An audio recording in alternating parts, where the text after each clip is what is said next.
Bismillahirrahmanirrahim.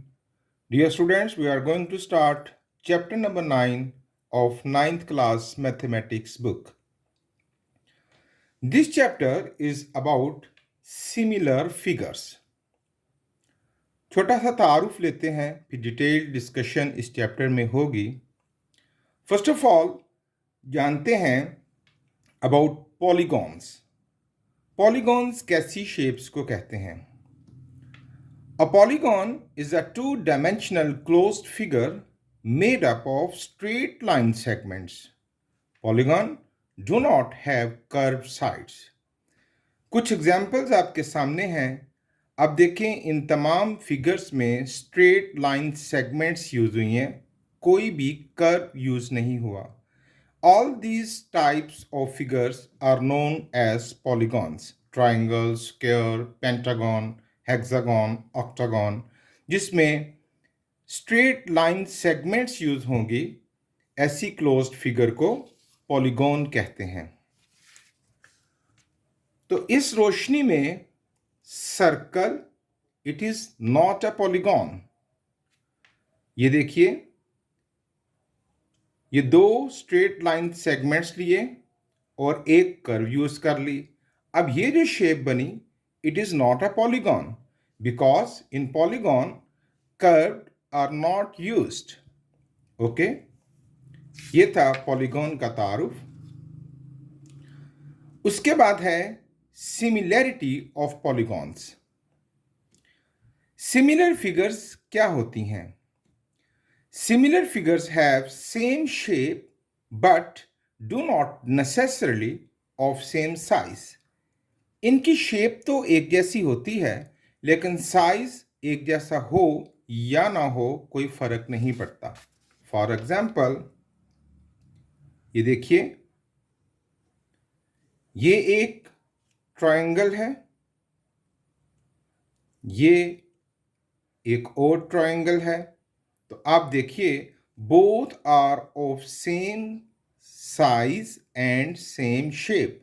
These are known as similar. अब मैं एक ट्रायंगल लेता हूं और एक और triangle but large in size but same in shape. देखिए, मैंने एक छोटी ट्रायंगल ली और एक बड़ी. अब इसमें साइज तो वेरी कर गया, लेकिन शेप बिल्कुल सेम है. तो ऐसी शेप्स को सिमिलर शेप्स कहते हैं, सिमिलर फिगर्स कहते हैं.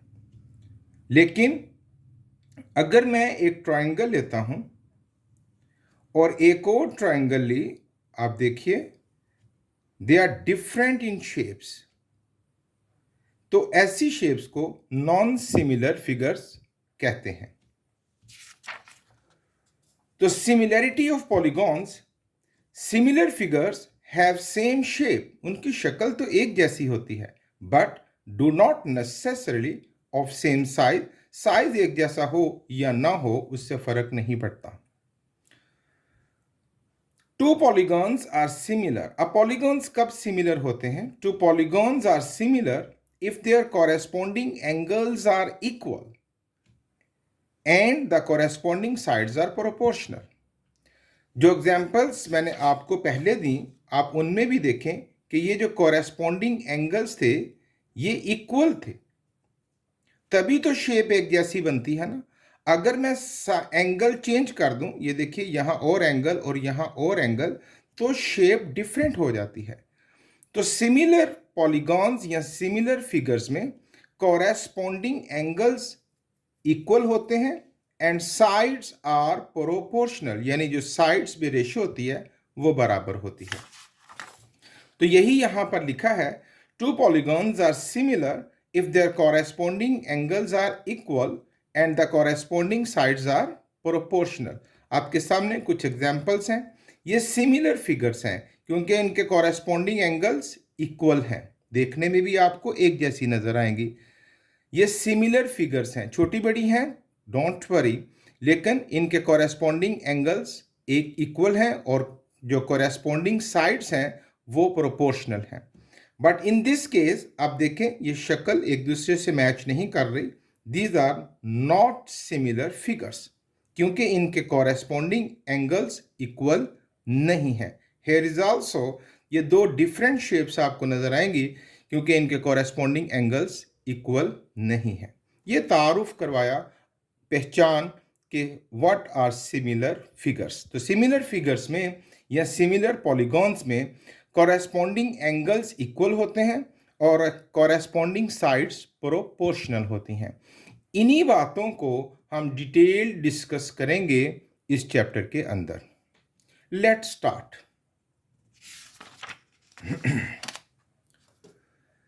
सबसे पहले है method of identifying similar triangle. हम कैसे फैसला ले सकते हैं, कैसे पहचान सकते हैं, कैसे आइडेंटिफाई कर सकते हैं कि ट्राइंगल्स सिमिलर हैं कि नहीं। तो there are 4 methods. 1, A similarity. 2, यानी एक ट्राइंगल के तीनों एंगल्स और दूसरी ट्राइंगल के तीनों एंगल्स इक्वल हों तो ट्राइंगल सिमिलर होंगी। ए सिमिलैरिटी, यानी अगर एक ट्राइंगल के दो एंगल और कॉरेस्पॉन्डिंग ट्राइंगल के दूसरी ट्राइंगल के दो एंगल इक्वल हुए तो ट्राइंगल सिमिलर होंगी। नंबर 3, एस सिमिलैरिटी, यानी अगर एक ट्राइंगल की दो साइड्स और उनके दरमियान वाला एंगल दूसरी ट्राइंगल की दो साइड्स और उनके दरमियान वाला एंगल इक्वल हुए तो साइड्स तो ट्राइंगल्स सिमिलर होंगी। And the fourth one is side similarity, कि एंगल हमें नहीं दिया गया हुआ और हम दोनों ट्राइंगल्स की साइड्स की रेशो चेक करेंगे।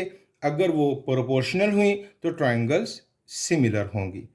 आइए मजीद डिटेल से बात को समझते हैं।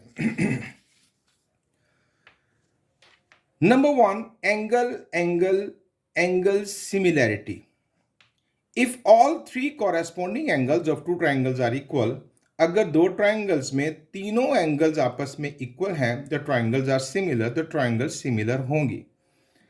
आप देखिए, मैंने निशानात से बात समझाने की कोशिश की है कि मेजर एंगल F, ये वाला, that is equal to measure angle C। Measure angle E, that is equal to measure angle B, and measure angle D is equal to measure angle A। E B के बराबर है, F C के बराबर है और D A। तो एक triangle के तीनों एंगल्स दूसरी ट्राइंगल के तीनों एंगल्स आपस में बराबर हैं। Therefore ट्राइंगल EFD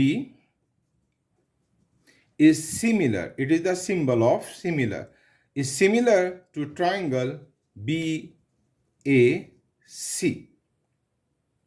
फिर है, अगर एक ट्राइंगल के दो एंगल्स आपस में बराबर हैं दूसरी ट्राइंगल के दो एंगल्स के, तब भी ट्राइंगल्स सिमिलर होंगी।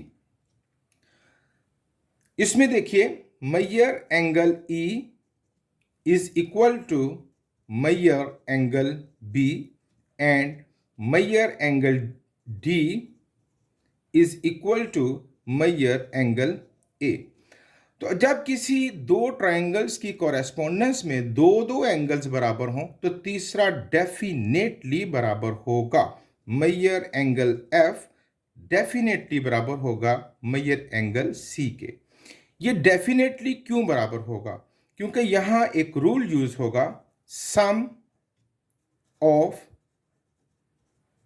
All the angles of triangle is 180 degree.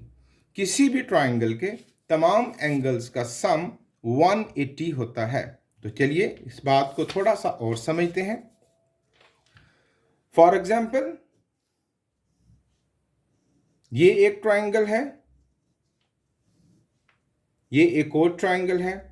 अगर ये एंगल है 60 और ये एंगल भी हुआ 60 और ये एंगल है हमारे पास 70 और ये एंगल भी है 70, तो मैंने कहा अगर दो एंगल्स बराबर हैं तो तीसरा डेफिनेटली बराबर होगा। क्यों? क्योंकि देखिए, sum of all the angles of a triangle is 180। तो यहां दो एंगल्स कितने हुए? 70 प्लस 60, 130, तो what should be the third angle? 180 में से माइनस कर देते हैं 130, तो तीसरा एंगल हमारे पास होगा 50 डिग्री का। तो यहां कितना एंगल निकला? 50 डिग्री। तो यहां पर भी दो एंगल्स का सम क्या है? 60 प्लस 70 130, तो 180 में से 130 निकाल दीजिए, तो यहां पर भी तीसरा एंगल कितना बनेगा? 50 डिग्री। तो डेफिनेटली अगर दो ट्राइंगल्स के दो एंगल्स इक्वल होंगे तो तीसरा मैयर किए बगैर ही हम डिक्लेयर कर सकते हैं the third angle should must be of same measure. तो यहां रूल जो अप्लाई हुआ, that is sum of all the angles of a triangle is 180। तो ये ऑलमोस्ट पहले वाला ही पॉस्टुलेट है, एंगल एंगल एंगल सिमिलैरिटी, यानी दो एंगल्स की, दो ट्राइंगल्स की कोरेस्पोंडेंस में अगर एक ट्राइंगल के तीनों एंगल और दूसरे ट्राइंगल के तीनों एंगल आपस में इक्वल हुए, तो then we will declare that both the triangles are similar.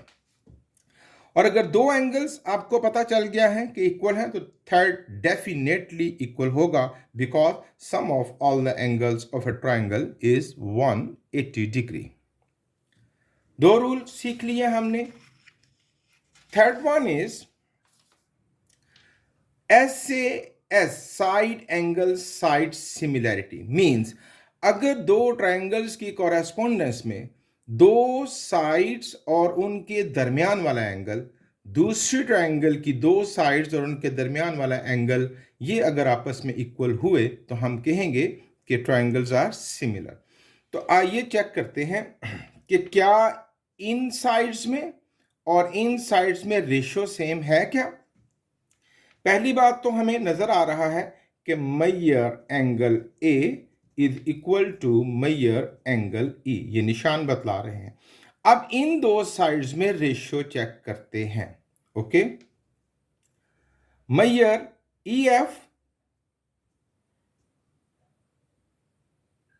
या A B over measure E F, इसको चेक करते हैं। That is 4.5 over 3, that is equal to, अगर मैं इसका पॉइंट उड़ाऊं तो ये बन जाएगा 45 ओवर 10, 10 3 से मल्टीप्लाई करेगा तो 30। अब इसकी कटिंग करते हैं। 15 3 ज़ा 45, 15 2 ज़ा 30, तो ये रेशियो बनी 3 ओवर 2। अब इन दो साइड्स में भी रेशियो चेक करेंगे। ये थी side A B over E F.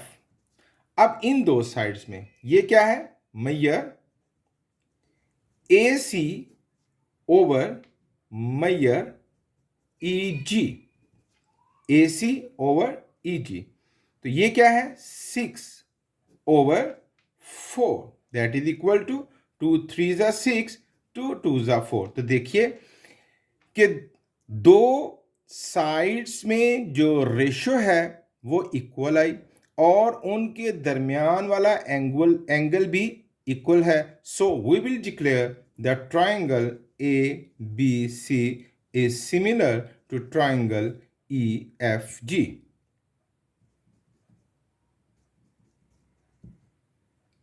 Side angle side similarity दोहरा लेते हैं।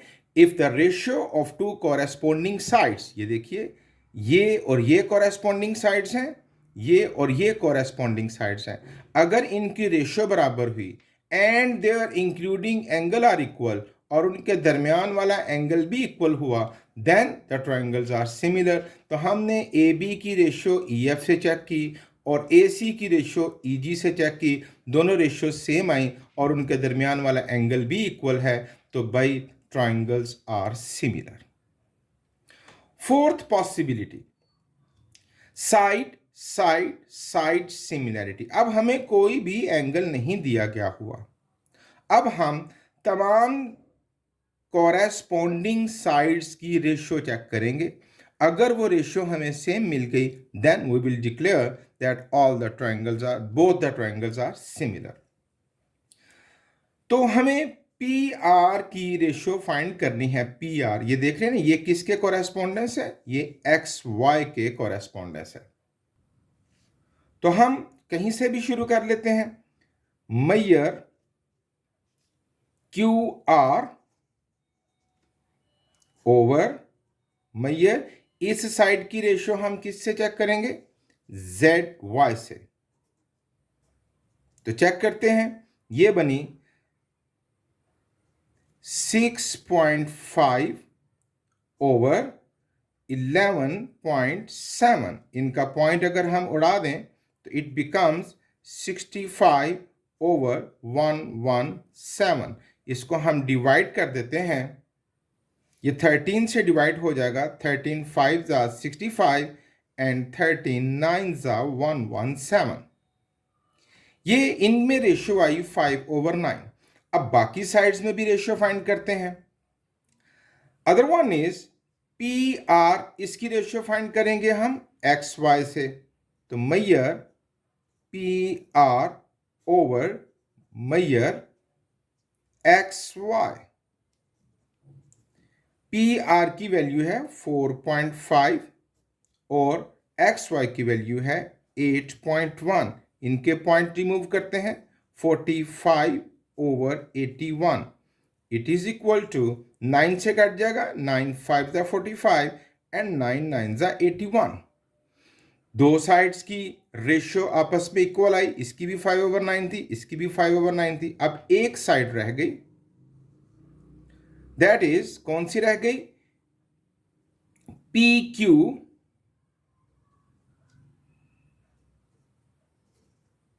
Over measure X Z, that is equal to P Q 3 है और ये है 5.4।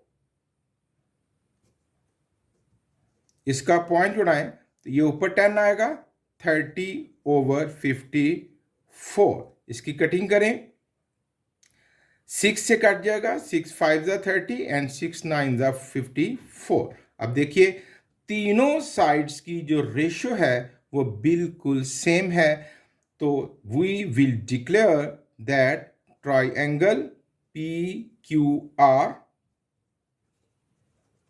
is similar to triangle ZXY। चार पॉसिबिलिटीज मैंने बतलाई कि तीनों एंगल्स चेक कर लें, एक ट्रायंगल के और दूसरी ट्रायंगल के। दूसरी पॉसिबिलिटी बतलाई कि दो एंगल्स चेक कर लें, दो एंगल चेक करेंगे तो थर्ड डेफिनेटली बराबर होगा। तीसरी पॉसिबिलिटी बतलाई कि दो साइड्स में रेशियो बराबर हो और उनके दरमियान वाला एंगल बराबर हो तो भी ट्रायंगल सिमिलर होंगी। चौथी पॉसिबिलिटी बतलाई कि एंगल को मैयर किए बगैर अगर तीनों साइड्स की रेशियो आपस में बराबर है तो भी ट्रायंगल्स सिमिलर होंगी। ये थी similarity, identification of similarity of triangles. अब हम इन रूल्स की मदद से, बुक पर एक एग्जाम्पल है, हम उसको सॉल्व करते हैं। तवज्जो से सुनिएगा। ये डायग्राम है आपके सामने, दो ट्रायंगल नजर आ रही हैं आपको, एक ओ सी डी और एक O A B. If one pair of the corresponding sides are parallel, ये देखिए ये पैरेलल की निशानी होती है, ये डबल एरो मैंने लगाया है, तो ये और ये पैरेलल हैं, यानी कभी भी इंटरसेक्ट नहीं करेंगे।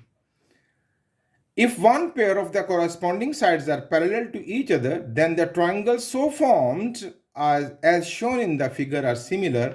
अगर एक साइड पैरेलल है तो फिर ये जो ट्राइंगल्स बनी हैं ये सिमिलर होंगी। इसको कहते हैं जी साबित करें। तो हमारे पास दो मेथड हैं साबित करने के, एक एंगल एंगल एंगल सिमिलैरिटी, यानी मैं इसके तीनों एंगल आपस में कंपेयर करूंगा, और दूसरा है एस सिमिलैरिटी, यानी इन साइड्स की आपस में रेशियो चेक करूंगा। अगर ये इक्वल हुई then we will declare the triangles are similar. Before starting the question, एक बात याद रखिए बच्चों, when two lines intersect each other, जब दो लाइंस एक दूसरे को इंटरसेक्ट करती हैं तो यहां बनने वाले एंगल ये कहलाते हैं vertical opposite angles. Vertical opposite angles, और ये हमेशा बराबर होते हैं।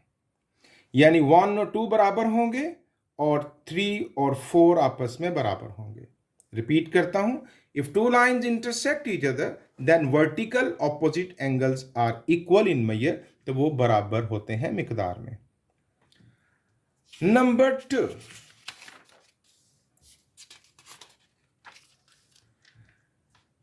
If I have a pair of parallel lines, ये अगर मेरे पास पैरेलल लाइन्स हैं और कोई ट्रांसवर्सल इसको इंटरसेक्ट करता है, तो यहां बनने वाले एंगल 1 और 2 ये कहलाते हैं अल्टरनेट एंगल्स। अल्टरनेट एंगल्स, और ये भी आपस में बराबर होते हैं। व्हेन, ये कब बराबर होते हैं? जब ये लाइंस पैरेलल हों, यानी लाइन 1 और लाइन 2, जब ये लाइंस पैरेलल हों तो अल्टरनेट एंगल्स आपस में बराबर होते हैं। ओके, फिर देखिए, अगर ये दो लाइंस पैरेलल है, ये ट्रांसवर्सल है, तो यहां बनने वाला एंगल और यहां बनने वाला एंगल 3 और 4 ये अल्टरनेट एंगल्स कहलाते हैं और ये आपस में क्या होते हैं? बराबर होते हैं। अच्छा, अब हम आते हैं इस क्वेश्चन को, इस एग्जाम्पल को सॉल्व करते हैं। तो angle angle angle similarity rule के लिए हमारे पास इस वक्त कोई भी एंगल की मेजरमेंट गिवन नहीं है। What will we do? ये जो अभी दो कवानीन हमने पढ़े हैं, हम उनको यूज करेंगे। इसको अगर मैं एंगल 1 कह दूं और इसको एंगल 2 कह दूं, तो मैं कह सकता हूं measure angle 1 is equal to measure angle 2, vertically opposite angle. देखिए, ये दो लाइंस एक दूसरे को इंटरसेक्ट कर रही हैं, तो ये क्या कहलाएंगे? Vertically opposite angles. Vertically opposite angles. Okay, अब ये जो एंगल, इसको मैं, ये जो मेजर एंगल D है और मेजर एंगल A, ये आपस में बराबर होंगे। Measure angle A is equal to measure angle D। ये देखिए, ये और ये पैरेलल लाइंस हैं और ये ट्रांसवर्सल। तो अभी अभी मैंने बतलाया कि कब कोई ट्रांसवर्सल पैरेलल लाइंस को इंटरसेक्ट करता है तो ये अल्टरनेट एंगल्स बनते हैं। ये वाला एंगल और ये वाला एंगल, ये अल्टरनेट एंगल्स बनेंगे और ये आपस में क्या होंगे बच्चों? इक्वल होंगे। तो measure angle A is equal to measure angle D, alternate angles. Alternate angles of parallel lines. Parallel lines इसलिए लिख रहा हूं, जरूरी है, क्योंकि अगर ये लाइंस पैरेलल ना होती तो अल्टरनेट एंगल्स का एक जितने भी ना होते। फिर ये देखिए, measure angle C is equal to measure angle B, वही पैरेलल लाइंस हैं और अब ट्रांसवर्सल ये आ गया, तो ये फिर क्या बन गए? Alternate angles. Measure angle C is equal to measure angle B, same situation, alternate angles of parallel lines. तो देखिए, इन दोनों ट्राइंगल्स में जो कॉरेस्पॉन्डिंग एंगल्स थे वो सारे इक्वल निकले। Therefore, we can declare, therefore, triangle OCD या DOC, किसी भी तरतीब से नाम बोल सकते हैं, DOC is similar to triangle BOA। ये एक चेक था, मेथड 1। अब हम इन्हीं दो ट्राइंगल्स को फिर से चेक करेंगे और SSS सिमिलैरिटी रूल के तहत देखेंगे कि either the triangles are similar or not. उसके लिए कॉरेस्पॉन्डिंग साइड्स की रेशियो चेक करनी होगी। तो रेशियो चेक करते हैं। पहले हम कोई सी भी, कहीं से भी स्टार्ट कर सकते हैं। OA ratio OD, measure OA over measure OD। OA है बच्चों 2 सेंटीमीटर और OD है 2.8 सेंटीमीटर। इसका पॉइंट उठाऊंगा तो ऊपर 10 मल्टीप्लाई करेगा 20/28, ये कटिंग हो जाएगी। 4 5 20, 4 7 28, 5/7। अब दूसरी साइड्स में देखते हैं। ओ बी की रेशियो फाइंड करेंगे हम ओ सी से, Maihar O B over Maihar ओ सी। ओ बी है 2.5 ओवर ओ सी है 3.5, इनके पॉइंट उड़ा देंगे, ये बन जाएगा 25 ओवर 35, 5 5 जा 25, 5 7 जा 35। अब तीसरी रेशियो रह गई हमारे पास, दैट इज सी डी किसके साथ, ए बी के साथ। मैयर ए बी, तरतीब एक ही होनी चाहिए बच्चों। अगर पहले आपने स्मॉल ट्रायंगल की साइड्स रखी हैं, बाद में लार्ज ट्रायंगल की साइड, तो हर दफा यही तरतीब होगी। तो हमने पहले कौन सी साइड रखी, स्मॉल ट्रायंगल की, तो अब भी फिर हम रखेंगे A B, measure A B over measure C D. A B की मेजरमेंट है 3 सेंटीमीटर ओवर सी डी की मेजरमेंट है 4.2 सेंटीमीटर। पॉइंट उड़ाएंगे, ऊपर 10 आएगा, ये बन जाएगा 30 ओवर 42। 6 5 जा 30, 6 7 जा 42। अब देखिए तीनों रेशियोज, जो तीनों साइड्स में रेशियो थी वो सेम है, therefore we will declare that triangle DOC is similar to triangle BOA।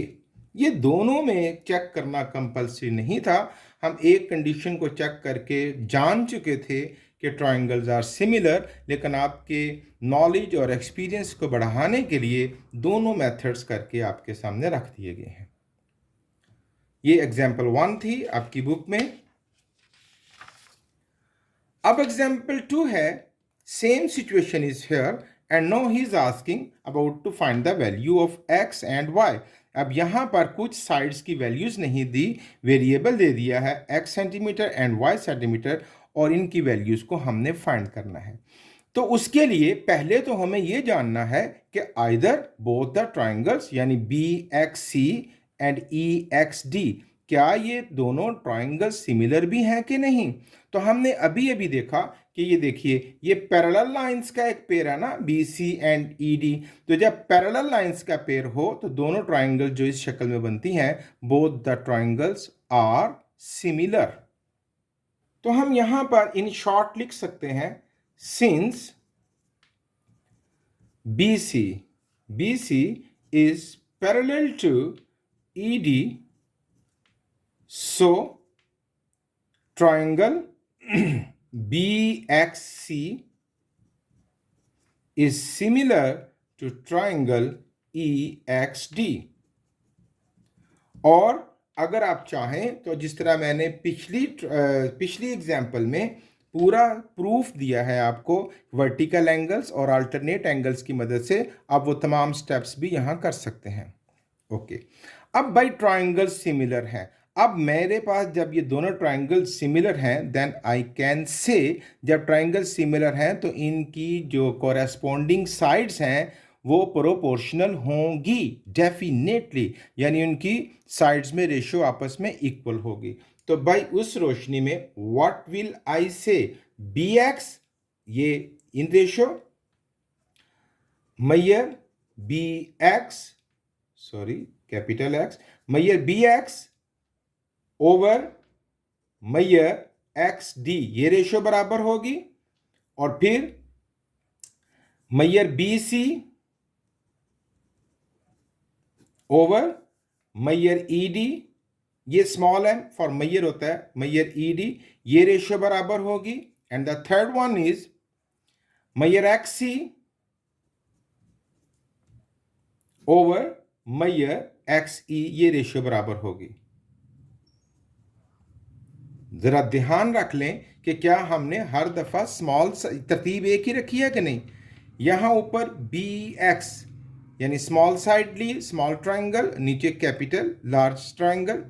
In this situation BC पहले small then large, in this situation पहले स्मॉल फिर लार्ज। ये शफल नहीं होनी चाहिए, ऐसा नहीं होना चाहिए कि कभी स्मॉल ट्राइंगल की साइड ऊपर और कभी लार्ज ट्राइंगल की साइड ऊपर, ये तरतीब एक जैसी होनी चाहिए। Okay, let's start.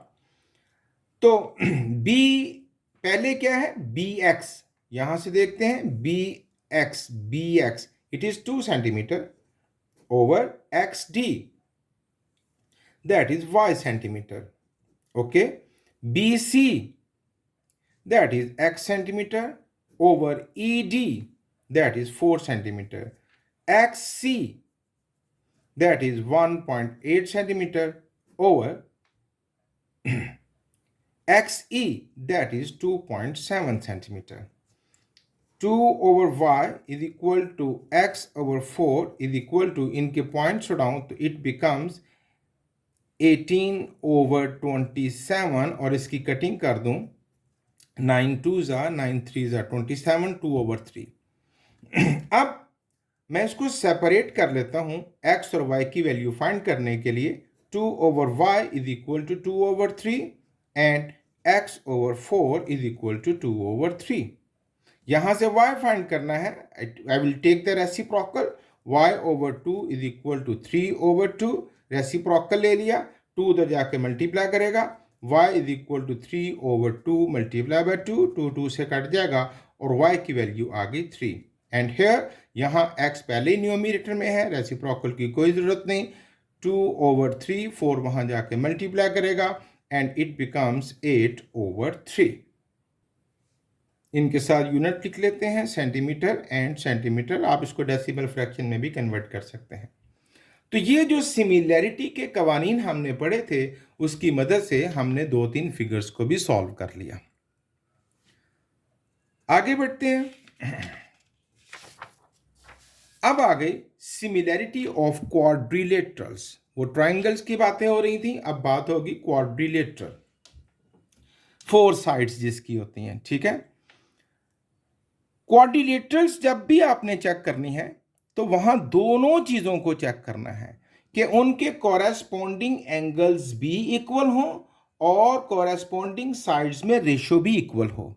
I repeat, जब आपने सिमिलैरिटी ऑफ क्वाड्रिलेटरल्स चेक करनी है तो उनके कॉरेस्पॉन्डिंग एंगल्स भी इक्वल हो और कॉरेस्पॉन्डिंग साइड्स में रेशियो भी इक्वल हो.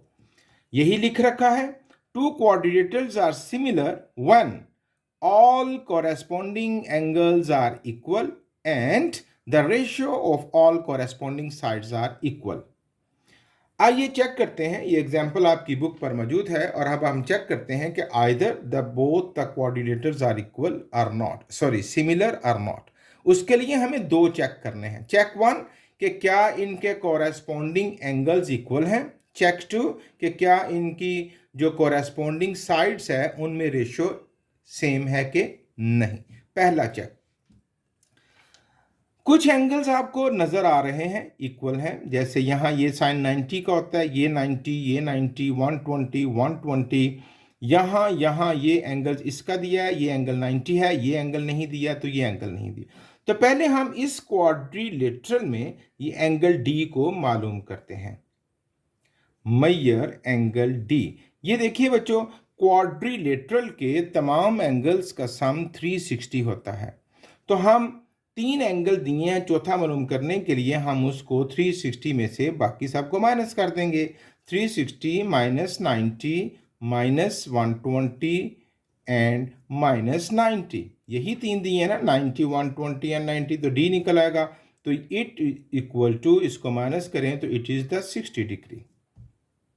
अच्छा, अब मेजर एंगल जी फाइंड कर लेते हैं. मेजर एंगल जी, इसमें डी अननोन था तो ये डी कितना निकला है आपके पास, 60 डिग्री. यहां पे जी अननोन है, इसको मालूम करते हैं. वही रूल कि sum of all the angles of a quadrilateral is equal to 360. तो हम 360 से माइनस करेंगे व्हाट, 90, 120 एंड 60. आप इसको माइनस करिए, इट विल बी द 90. तो यहां पर एंगल कितना बना, 90. अब आप जरा कंपेयर तो कीजिए. देखिए ये 90, 90 इक्वल 120, 120 इक्वल ये 90. यहां जो अननोन था वो भी 90 निकला इक्वल. यहां 60 था, यहां अननोन 60 निकला इक्वल. देयरफॉर अभी तक की एक चेक में both angles of both the quadrilaterals are equal. अभी हम नहीं कहेंगे कि both the quadrilaterals are similar. क्यों? तभी दूसरा चेक बाकी है. अब हम similarity of correspondence of ratios हम इनके अब हम इनकी साइड्स में रेशियोज को चेक करेंगे. ओके, तो लेट्स स्टार्ट. AD, मैयर AD, इसकी रेशियो हम चेक करेंगे EH से. ओके, फिर DC, इसकी रेशियो चेक करेंगे HG से. फिर BC, इसकी रेशियो GF से. Then AB over EF. Check करते हैं. AD की वैल्यू है बच्चों हमारे पास 12 over 24. DC 10 over 20. BC 8 over 16.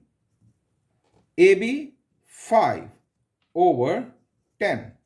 12 ones are 12, 12 1 over 2, 10 ones are 10 twos are 20, 8 ones are 8 twos are 16, 5 ones are 5 twos are 10.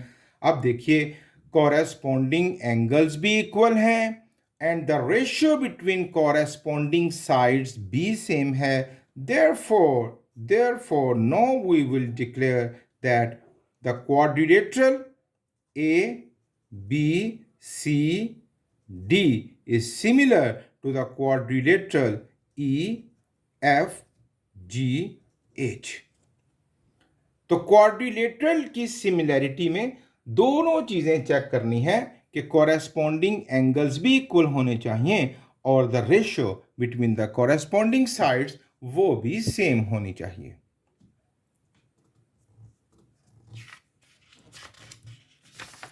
अब इसकी मदद से दो एग्जाम्पल्स हैं, उनको देखते हैं. ये एक एग्जाम्पल है एक ग्राफ के ऊपर और साइड्स नहीं लिखी हुई, हम ग्राफ से ही कैलकुलेट करेंगे. इस पैरेललोग्राम की जो बेस है वो कितने यूनिट है आप इसमें देख लीजिए कितने बॉक्सेस हैं 1 2 3 4 5 एंड 6. तो ये 6 यूनिट होगा. इसमें कितने हैं 1 एंड 2, ये 2 यूनिट होगा. और यहां पर जो एंगल दे रखा है वो है 45 डिग्री. याद रखिएगा बच्चों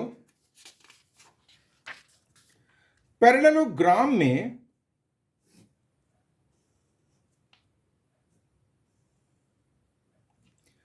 जो ऑपोजिट एंगल्स होते हैं ये A, B, C and D, तो मैयर एंगल A और इसके ऑपोजिट ये वाला Maihar angle C, Maihar angle A और मैयर एंगल C ये आपस में इक्वल होते हैं.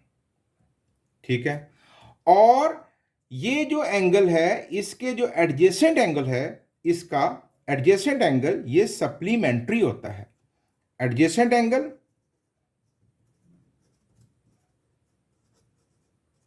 इज सप्लीमेंट्री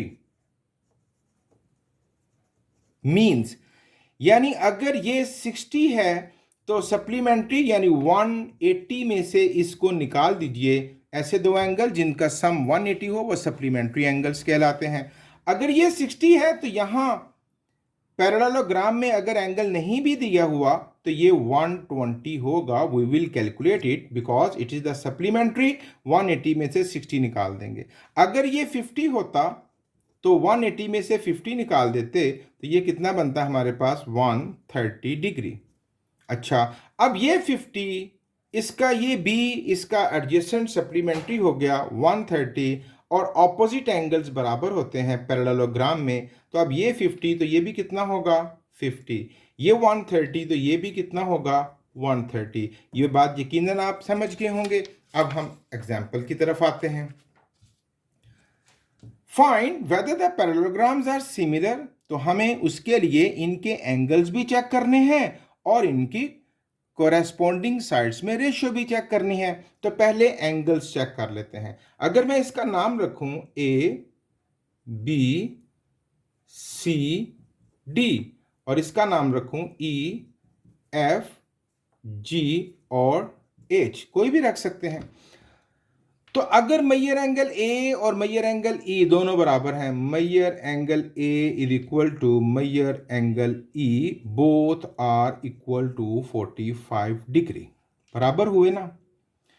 अब मैयर एंगल ए अगर 45 है तो उसके ऑपोजिट डी भी 45 होगा, और एच इधर 45 है तो इसके ऑपोजिट एच भी 45 होगा।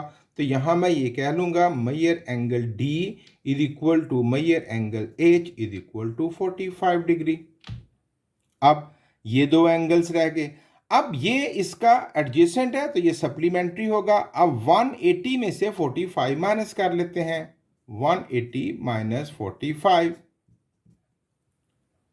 135 डिग्री। तो ये कितना हुआ, एफ कितना हुआ, 135 डिग्री। तो उसके बदले में ये भी कितना होगा, 135, और ये 135, और ये भी कितना होगा, 135। तो no I will say measure angle F is equal to measure angle, F को किससे कोरेस्पोंडेंस करना है अपने, बी से। Measure angle F is equal to measure angle B is equal to 135 degree. ये दोनों आपस में बराबर हैं। एडजेसेंट सप्लीमेंट्री एंगल्स लिख लें या ना लिखें, इट्स अप टू यू। उसके बाद जी किसके बराबर हो जाएगा, सी के। Measure angle G is equal to measure angle C, ये भी कितने होंगे, 135 डिग्री, क्योंकि ये ऑपोजिट आपस में एंगल, जो पैरेललोग्राम होती है उसमें ऑपोजिट एंगल्स बराबर होते हैं। तो भाई देखें, दोनों शेप्स के, दोनों पैरेललोग्राम्स के तमाम एंगल्स आपस में इक्वल हुए। एक चेक तो हमारा पूरा हो गया, ये हो गया हमारा चेक 1। ओके, अब हमारा दूसरा चेक है इसकी साइड्स के बारे में। चेक 2, साइड्स चेक करते हैं। तो भाई पहले इन साइड्स में, इस साइड्स में रेशियो फाइंड कर लेते हैं। तो measure A B over measure E F. तो ए बी 2 है और ई एफ 6, 2 1 2, 1/3। तो भाई ये 1/3 है, तो पैरेललोग्राम में ऑपोजिट साइड्स भी बराबर होती हैं। ये और ये बराबर हैं, तो ये और ये साइड भी बराबर होगी। देयरफॉर जी एच और सी डी, इनमें भी रेशियो बराबर होगी। अब ये दो इक्वल हो गई। अब ये वाली जो स्लांटिंग हाइट है इसको भी चेक कर लेते हैं। तो आप ग्राफ के ऊपर देखें कि ये स्लांटिंग हाइट जो है ई जी, मैयर ई जी ओवर मैयर, सॉरी तरतीब नहीं खराब करनी, हम कर चुके। तो पहले ऊपर क्या आएगा, ई जी की ए सी के साथ, तो ऊपर हम ए सी लिखेंगे, ठीक है। ए सी की किसके साथ रेशियो बच्चों, ई जी के साथ। तो आप ग्राफ देखें, how many units are here, 1, और यहाँ कितने बॉक्सेस यूज हो रहे हैं स्लांटिंग हाइट में, 1 2 एंड 3। ये क्या बना, 1/3। तो अगर ये इन दो साइड्स में 1/3 है, तो पैरेललोग्राम की इन दो साइड्स में भी रेशियो 1/3 ही होगी। सो अब भाई चेक 1 एंगल्स भी इक्वल आए, चेक 2 साइड्स भी इक्वल आई। देयरफॉर ये जो क्वाड्रिलेट, ये जो पैरेललोग्राम है A B C D is similar to parallelogram E F G H. Example 4 है, the perimeter of a regular octagon. Octagon बच्चे कहते हैं जिसकी 8 साइड्स हों, तो उसका पेरीमीटर ऑफ, लिख लेते हैं, पेरीमीटर ऑफ गिवन कर लेते हैं हम, given octagon, that is 48 centimetre. अब इसकी हर साइड कितनी होगी, तो लेंथ ऑफ ईच साइड वो होगी 45/8, 6 सेंटीमीटर। अच्छा, ये तो गिवन ऑक्टागन के बारे में हमने जान लिया। अब वो क्या कहते हैं, another octagon, एक और octagon has side that are 1.2 centimeter times of the side of the first octagon. इस साइड जो पहली ऑक्टागन की साइड थी उसकी 1.2 सेंटीमीटर साइड उस टाइम्स है, तो length of other octagon, length of side of other octagon, that is 1.2 times, तो 6 को हम मल्टीप्लाई कर देंगे 1.2 से, इट बिकम्स 7.2 सेंटीमीटर। दोहरा लेते हैं कि एक ऑक्टागन गिवन है, उसकी जो पेरीमीटर है दैट इज 48 सेंटीमीटर, वहां से हमने उसको 8 से डिवाइड कर दिया क्योंकि उसकी 8 साइड्स होती हैं, और उससे हमने हर साइड की लेंथ फाइंड कर ली दैट इज 6 सेंटीमीटर। अब एक और ऑक्टागन है जो इस साइड का, जिसकी साइड इस साइड का 1.2 टाइम्स है, तो हमने इसको 6 को 1.2 से मल्टीप्लाई कर दिया 7.2, it is the length of side of the other octagon. ये था बच्चों इसका तारुफ, और कुछ एग्जाम्पल्स की मदद से हमने सिमिलर फिगर्स को आइडेंटिफाई किया कि कैसे कैसे हम जान सकते हैं कि फिगर्स सिमिलर्स हैं कि नहीं। खूब अच्छे तरीके से इसकी रिवीजन कीजिए, इसके बाद एक्सरसाइज बहुत आसान हो जाएगी। बहुत मेहनत कीजिए। Thank you very much. अल्लाह हाफिज़।